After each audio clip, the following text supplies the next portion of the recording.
You get better, I think. Each time we do this, you just get better at it. You're saying that. You're just saying that. You're just trying to make me blush. Why are you buttering me up?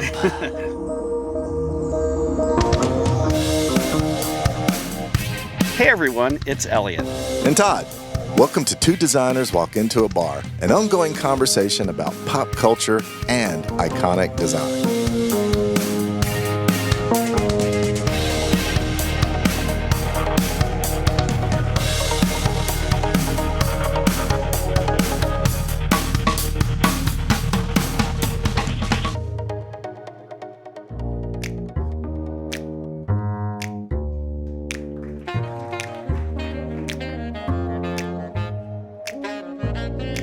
Today we're going to take a step back in time and into a bar from the past as we rub elbows with the beats.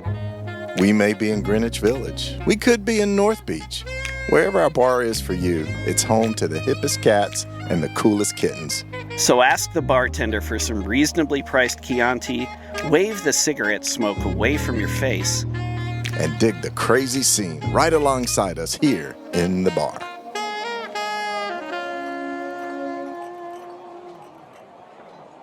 Why don't we start with a history lesson? How about that? I'm all for that. I like history. Okay. So, Todd, we're talking jazz album art, and, of course, what immediately pops into your head, and mine, and probably all of our listeners, is... Blue Note Records. Blue Note Records. Is Blue Note Records. Yeah. I go, see? Thanks. Yeah, wow. Yeah.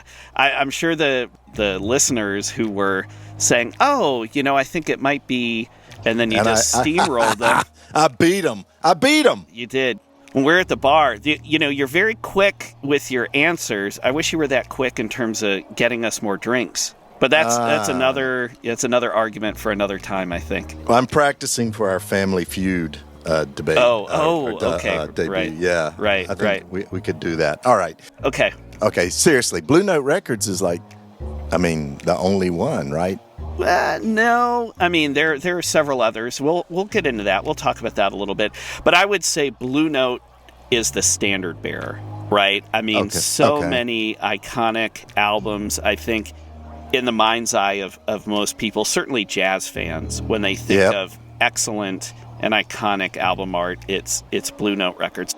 We're going to talk a little bit about that today. But first, I feel what we should do is talk about the founding of Blue Note. So who was behind this? And by that I mean not only the designers, certainly we'll talk about designers, but what I mean is the people with the vision, right? So who is sort of the Steve Jobs of jazz, if you will? Like, who is the one sponsoring all this good design and sort of laying down the being these standard bearers that all these other people had to catch up with and had to follow, right?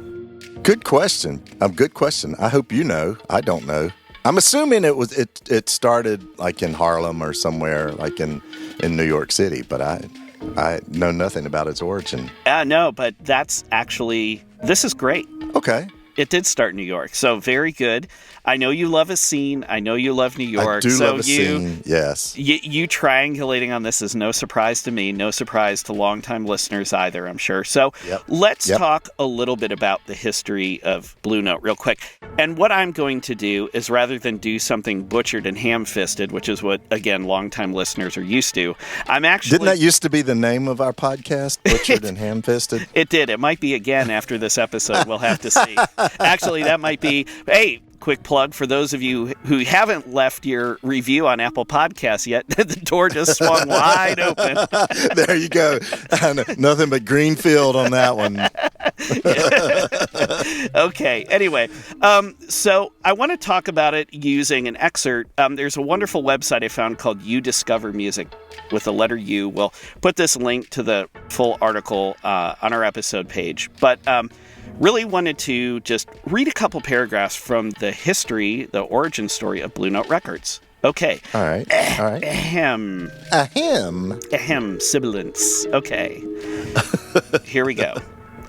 It all began when Alfred Lyon went to the Spirituals of Swing concert at New York's Carnegie Hall a few days before Christmas in 1938. A week or so later, he went to Cafe Society, a newly opened club, to talk to Albert Ammons and Meade Lux Lewis. What a great name, huh? Meade Lux Lewis. Meade. I love that. So Meade Lux Lewis, who Lyon had seen play at Carnegie Hall. He proposed the idea of recording them, assuring the two pianists that they would be paid. And when they agreed, Lyon booked the studio for January 6th, 1939, at a location thought to have been radio station WMGM on the west side of Manhattan. Okay. All right. I see. This is going to turn into a story. It is. Well, we sort of know how it ends, but again, it's more about how it starts, right? So besides Ammons and Lewis, the engineer and Lyon were the only people to witness this moment in history. So they're recording these musicians previously unknown to them before happening on this concert at Carnegie Hall. Okay. So jumping into the second paragraph here, in addition to paying Ammons and Lewis, Lyon brought whiskey to lubricate the pianist's fingers, and it worked as they completed 19 takes that night. Yeah, that's very much in the spirit, in the spirit of the bar, I think. I think he's our spirit animal, isn't he? Our spirit lion. Did you dip into the whiskey tonight to lubricate your vocal cords? I might. Red leather, yellow leather, red leather, yellow. Yeah. Nice and lubricated. Okay, yeah. Please continue, though. Yeah. You're not supposed to swallow the mouthwash, okay? Supposed to spit it out. Okay, so when the session ended and Lyon had paid their fees, he didn't have enough money to cover the cost of the studio time. So the musicians got paid, but the guys who ran the studio didn't. So the would-be entrepreneur left empty-handed, returning a few weeks later to pay for the masters. So he did pull the money together, eventually got the tapes.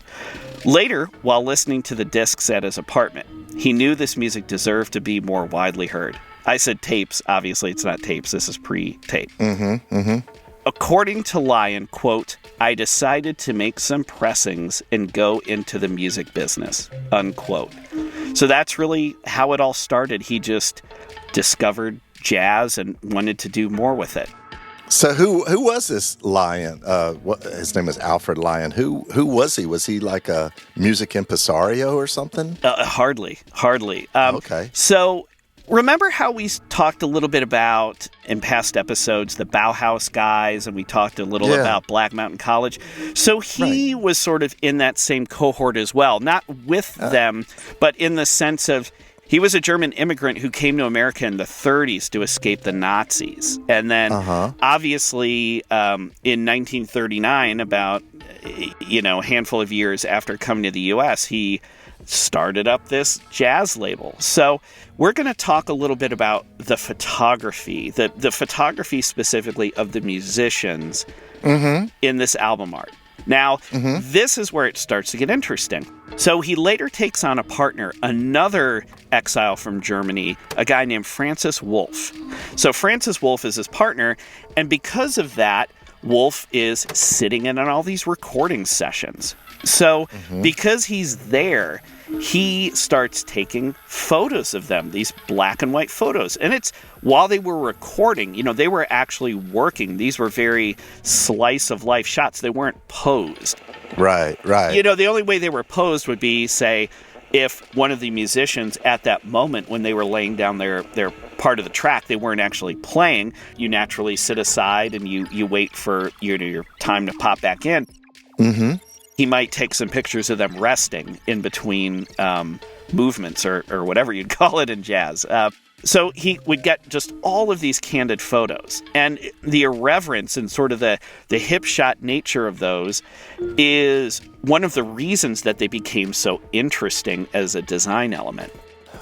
So we now have two guys who are really into jazz, but they're into jazz in different ways. One for the visual aspect or the experiential aspect, one for just the beauty of the music itself. Lyon really appreciated the art, right? So the name Blue Note. I was just going to ask you where the name Blue Note came from. Well, you could, I think you can sort of figure this out, right? It's sort of self-explanatory, but it's brilliant, I think, in the sense that it's it's a color, right? It's color, and then it's music, and it's just this wonderful connotation that I think that's part of the reason that the album art syncs up so well with the name, because I think even just someone says Blue Note, and I think that just puts an abstract visual in your head that it's something interesting. You know, it's not called XYZ Records or whatever, right? Right. So the name is derived from the blue notes of jazz and the blues. So it's based on the sonic footprint of this, or fingerprint, I guess might be a better word, for this type of music. What are blue notes? You're the musician.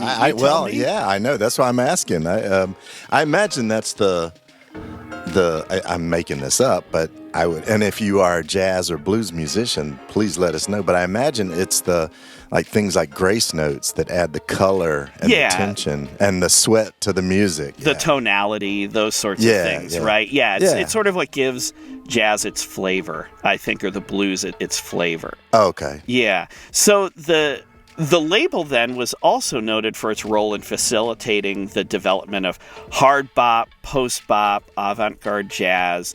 These, the Charlie Parkers of the world and the John Coltrane's of the world, all these people who are on this label and became, Cannonball Adderley and just all of these people who became very, very well known in the jazz space and were all recording on Blue Note. There's plenty of people we'll be talking about that, some of whom, of course, will be in our jazz art. All right. So it also, as I mentioned a minute ago, and as everybody knows, it was also becoming famous for its iconic and modernist art direction for all these albums, right? Mm-hmm. So if you think about it, again, we've talked a little bit about this in the past with records. Now that we consume music digitally and music isn't really tangible, it's hard, especially I think for younger people, although we're getting this revival of vinyl and things like this. And CDs too. I was just reading something about this, that they're both actually coming back.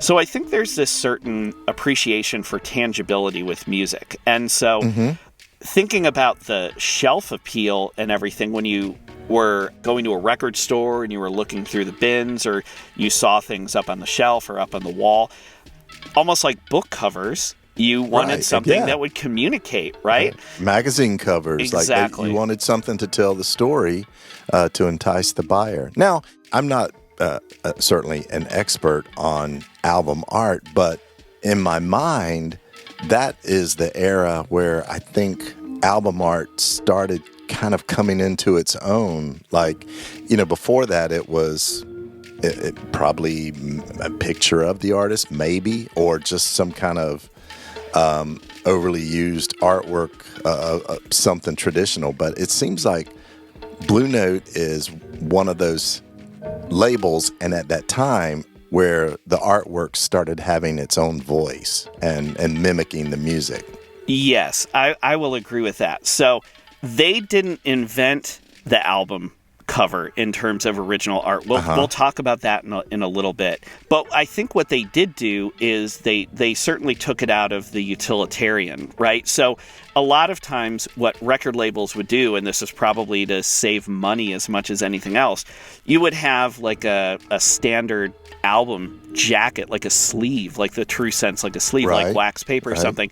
And what communicated what was on the record was you'd have a big die-cut circle in the middle, and you would read the label that was actually on the record itself. So really, that's what was sort of doing the selling. Really wasn't. It wasn't like we were talking about a minute ago, a book cover or a miniature poster or a magazine cover. It wasn't that sort of, that sensibility, that commercial sensibility really hadn't come into the fore yet. That was very nascent. It was just getting started at around this time. And part of that, you got to keep in mind too, and we'll talk more about this as well, is this isn't too long after the era when an album was actually an album. when you had shellac discs during like World War II, for example, when you had material shortages, and it was one song on each side, and they were 78s, and you would only fit one song. And so if you had recorded 6 songs, that was 3 78 records, for example, in this jacket, essentially, this pack, this album that held these multiple records. So there was a cost involved there and everything like that. I think it was just different sensibility. I think technology helped to, when you could fit more onto a single thing, when you could package more onto a long playing record, there was, I think, more value seen there. And so it's like, hey, let's invest more in this format. Let's give people a little bit oomph, when they're buying something else. Yeah.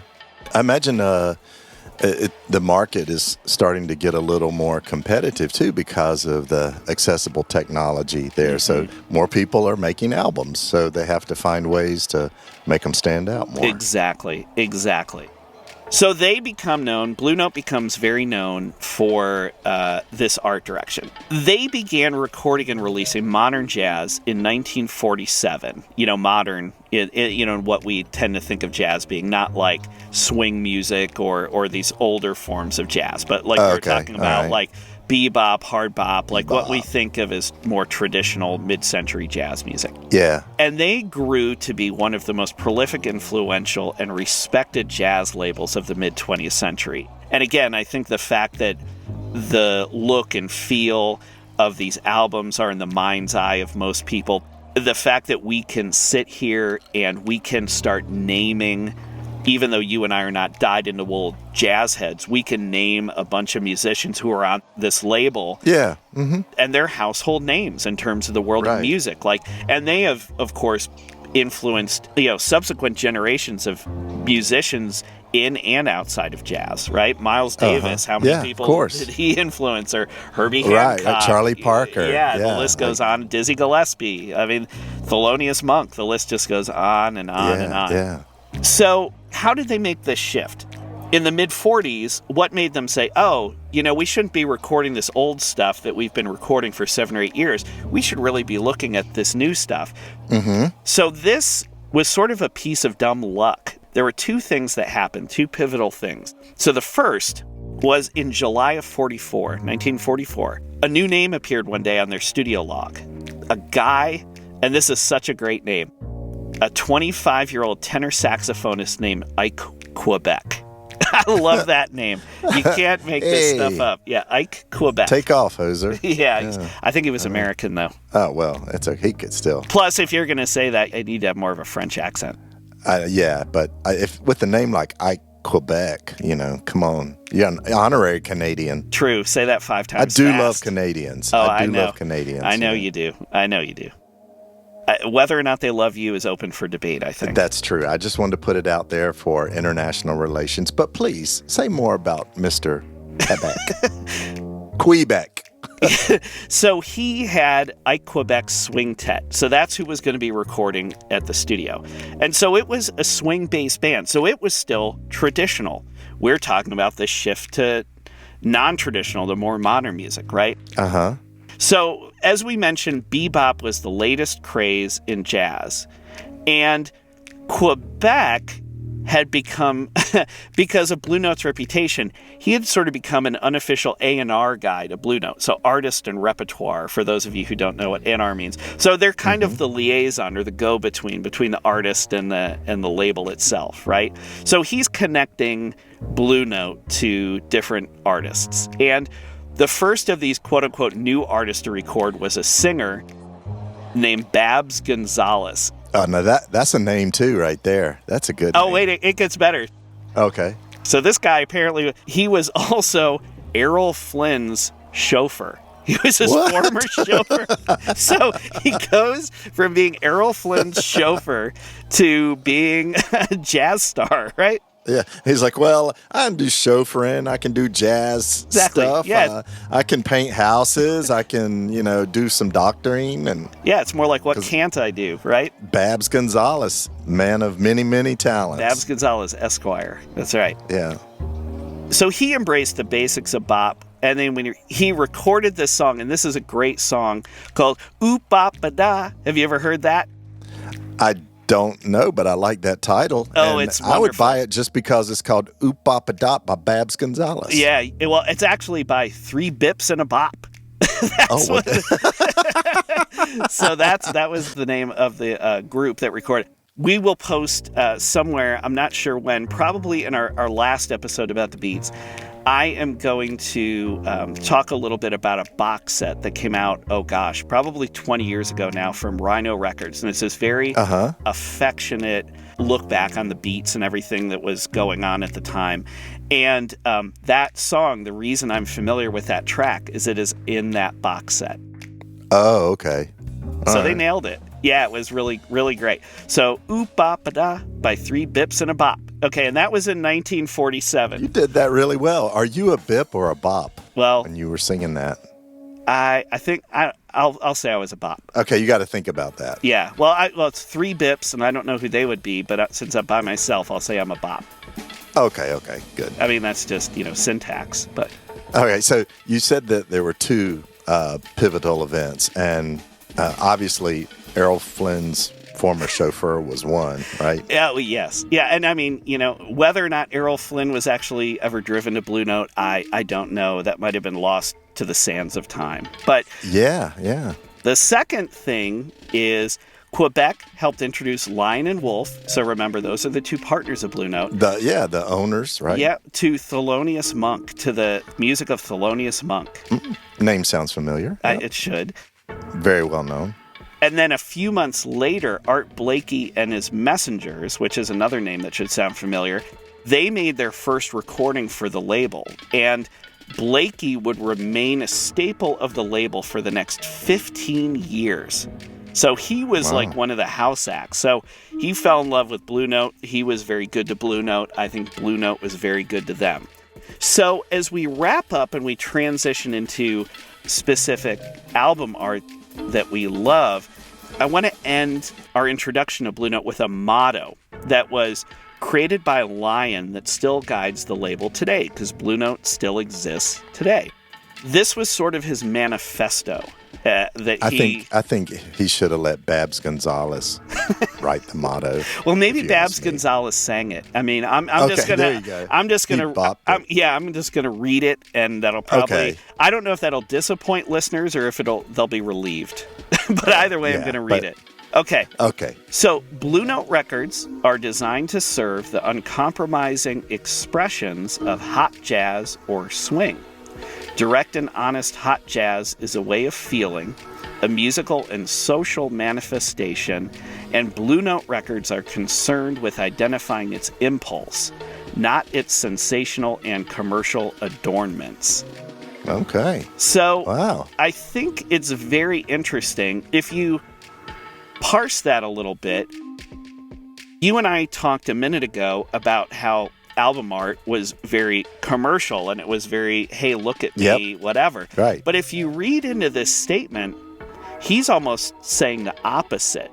He's almost saying like everything is rooted in the purity of the form of jazz being a form of expression. He's like, we don't give a shit about the commercial part. We want the artist to express themselves. Right. And so, it's all about the quality of the product. But I think what ended up happening and what makes the albums we're about to talk about so great is that because of that, I think because they had such good material to work with, they were able to sort of have this process that allowed for great things to be made visually to match the things that were being made sonically. Mm-hmm. Yeah, makes sense. And it seems like that process was not unlike the jazz process, where it was very reactive to the here and now. There were a lot of impulses. It's exactly what you said in a previous episode about the Beats, the literary and the visual artist, is they were all about the here and now and the expression. Mm-hmm. Mm-hmm. Why is jazz so associated with the Beats? It wasn't, what we thought of like the Frank Sinatra, Ella Fitzgerald jazz. It was a lot looser. So I imagine that has something to do with being kind of the music of the Beats. It was spontaneous, it was creative on the spot, it was challenging intellectually. All of those things, and I'll add two more. I think the first one is the fact that it was made by people who are also perennial outsiders. Okay, all right. Right? It was made by black folks. And so think about, like I mentioned earlier, this struggle for civil rights. And so, and a lot of these folks were heroin addicts. So they were copying drugs and using in the same way that the Beats were and vice versa. So all of this is going on. And I think the other reason is related to that is the Beats saw jazz as authentic. Oh, okay. Jazz was on these smaller labels. Jazz wasn't Frank Sinatra, right? It wasn't the mainstream things that you were hearing through the radio. It was the alternative music of its time. It wasn't Elvis Presley, because that was rock and roll. Elvis Presley, Chuck Berry, Little Richard, which has kind of a similar origin story, but it took on more of a mainstream swing to it. So the Beats probably looked at that as maybe being a little too primitive for their intellectual selves. Maybe primitive, maybe also a little bit too, as time went on, synthesized. Okay, yeah, all right. And so they were attracted to what wasn't in the mainstream at the time. Okay. Yeah. Makes sense. Yeah. Reed Miles really established sort of the look. Right. Right? So there were labels in addition to Blue Note. There was Prestige, there was Verve, and these are all still around today. They're owned by larger companies, larger record entities, but they're still around. And these typefaces that we think about, again, a lot of folks may not know the names of these faces, but for you type geeks out there who know there's a world beyond Comic Sans, these typefaces were Franklin Gothic, Trade Gothic, Clarendon, Poster Bedoni, and then these fun quote-unquote Latin typefaces with the bouncy characters and the really pointed serifs, the little feet that are on all the letter forms. So this gets into exactly what you were talking about earlier, the bouncing type and things like this. Right. Okay, so let's zero in on 3 picks. And Todd, this, I think, curating this, narrowing it down to 3 might have been one of the hardest assignments I've ever had. Okay. Because there's a bunch of them, right? Yes. I mean, there are books on Blue Note's album designs alone. And so to narrow it down to 3 was, I don't know, a bonsai tree wrapped in a haiku, wrapped in a Zen rock garden of minimal. I mean, it was just incredibly challenging. Okay, so people will probably disagree with my list. That's fine. Go ahead and email Todd if you disagree. Email me if you agree. Right. By the way, we both share one email address, so it doesn't matter. Hey, speaking of complaints, who do I need to bark at to get a refill for my cocktail? Geez, Elliot, sounds like all this jazz hasn't mellowed you one little bit. But I'll tell you what, everybody. Freshen your drinks, replace the candle on your cafe table, and meet us back here in the bar in just a minute.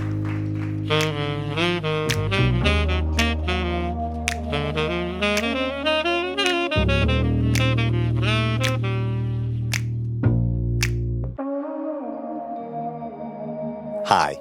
We want to take a moment to mention that if you're enjoying this episode, we have an archive of topics ranging from the Olympics to movie posters. Think Ghostbusters. Iconic images. Think Bigfoot. Punk music. The Ramones. Saturday morning cartoons. The Pink Panther. And failed products like OK Soda. Visit our website at twodesignerswalkintoabar.com for full episode notes and visuals, the latest blog content, and to sign up for our newsletter. Follow us on social media.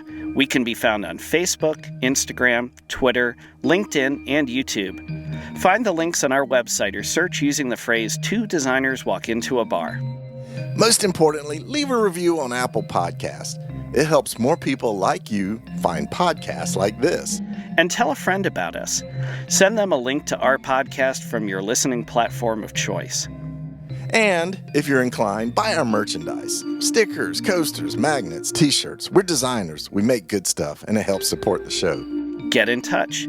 Use the contact form on our website or send an email to hello@twodesignerswalkintoabar.com. We read every message we get. Honest. And we're available for speaking gigs. Email us to learn more. Okay, now, back to the bar. When I say jazz album, what pops into your head? Like, what is that sort of visual look? Like, if you're holding a jazz album in your hand, what does it look like to you? Well, I obviously think of Blue Note, and when I think of Blue Note, I think of black and usually a bright color and kind of, I would say, adventurous typography for the time. Yeah, I think you nailed it. That like really bounciness to it. Yeah, because it's mimicking the rhythm of the music. Yeah, okay. Right? Yeah, and I it's, said that, yeah. It's meant to be fun. So let's talk about how that came to be, where that look came from. Because I would say, in terms of pop culture, whether you're a jazz fan or not, a music fan or not, if you're not a designer, you might not be able to articulate what that look is, but kind of like pornography, you know it when you see it, right? Like, you can just lay your finger on it and say, yep, that's jazz. Okay, so where did that come from? The false duotone or two-color jazz look. You just mentioned it, black and white photography, these like modernist principles of things like white space and stuff. So these were coming along at the time, but I would imagine another thing is also limited printing budgets. You got to keep in mind, at this time, it wasn't like it is today where, 4-color printing was how everything was done. And 4 colors, of course, being cyan, magenta, yellow, black, which is how newspapers and magazines and most high-end media we consume today is printed. It was really expensive to do at the time. And so if you're a smaller label on a budget and you're putting something out and you have no idea how many of these things might sell, you're going to try to make something that certainly has shelf appeal, right, as I'm at the record store, but something that I'm not going to lose money on if some of the albums end up getting returned to me because they weren't sold. Right. So it's a real balance, I think, of economics and creativity. It's interesting as I'm thinking about that too, Elliot. That makes a lot of sense to me. And when I think about kind of the quintessential Blue Note album, it often is one of the or two of the processed colors, like cyan and black. Like I think of that if I were to do something to mimic the Blue Note look, I would use those colors. So I imagine that goes back to it being less expensive, and jazz was not mainstream. This type of jazz was not mainstream, so budgets were limited. Right. And thinking about these constraints, I always feel like these Blue Note albums, these jazz albums from this time, because it wasn't just Blue Note. I mean, Blue Note was tremendously influential, but other jazz labels also followed suit and were doing some very interesting things. But this was really a masterclass for any creative person in terms of using constraints to your advantage, right? Like, how do you turn a negative into a positive? Having said that, let's jump in and let's talk about a few albums that we like. Right.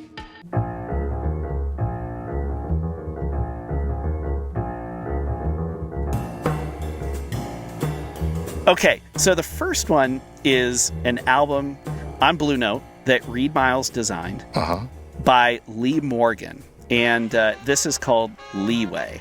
So I think this is really, really fun.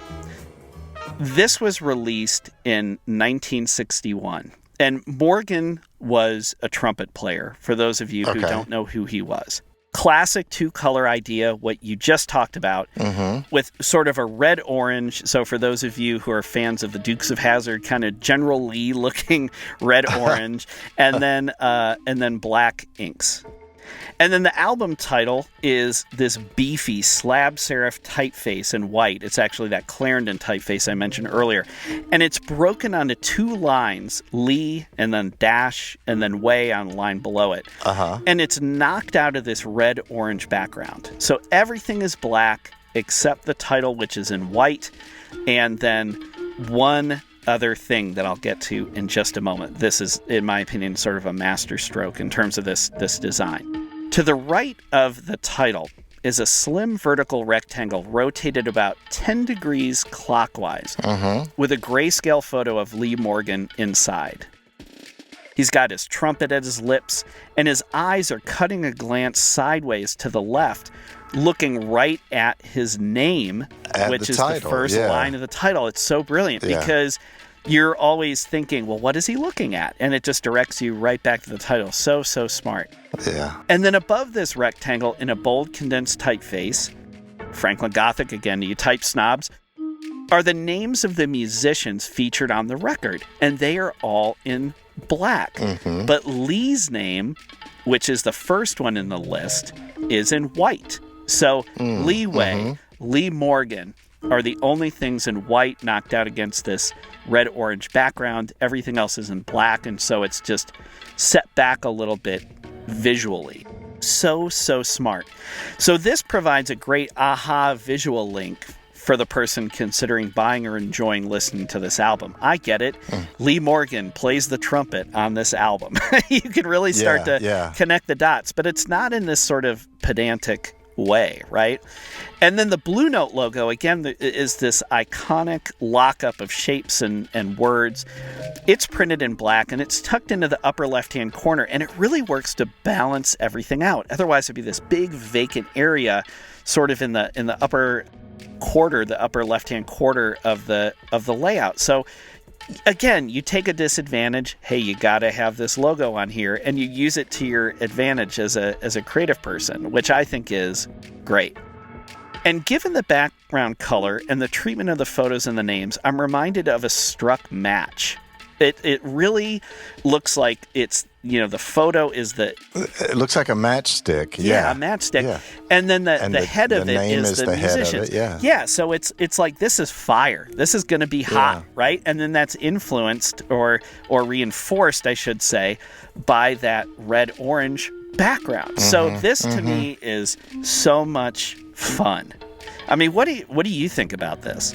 Yeah, well, the first thing that comes to mind when I'm looking at it is just how boldly simple it is. Like, I look at that and go, I'm not sure I could have practiced that much restraint.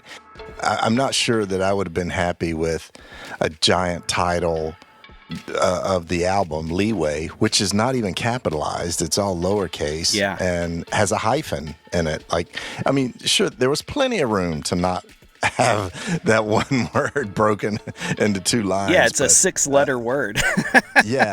But Reed was like, we're using type more expressively. I didn't get the whole kind of allusion to a matchstick that you brought up, but I think when you say that, it's 100% right. It definitely is. It looks like a matchbook cover, and it looks like I'm pulling one of the matchsticks away. Yeah, I love this so much. Okay, so far you agree with my choice. So far I'm good. I'm 1 for 1. Okay. Yes. All right. Good. Whew. Okay.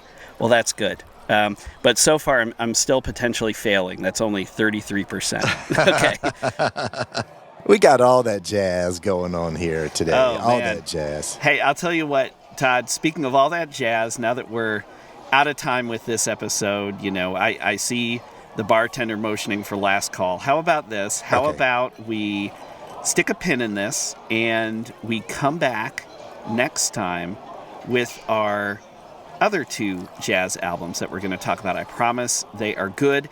And we can see what sort of grade you give me. If you recall, you know. Oh, right.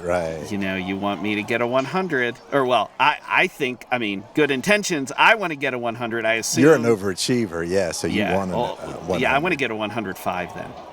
Okay, yeah. Well, you're right. Well, it's great talking about these jazz albums. Jazz is such a huge part of the beat culture, and it's great to see how they all compare and how they progress. So we'll see everyone back here around the bar very, very soon.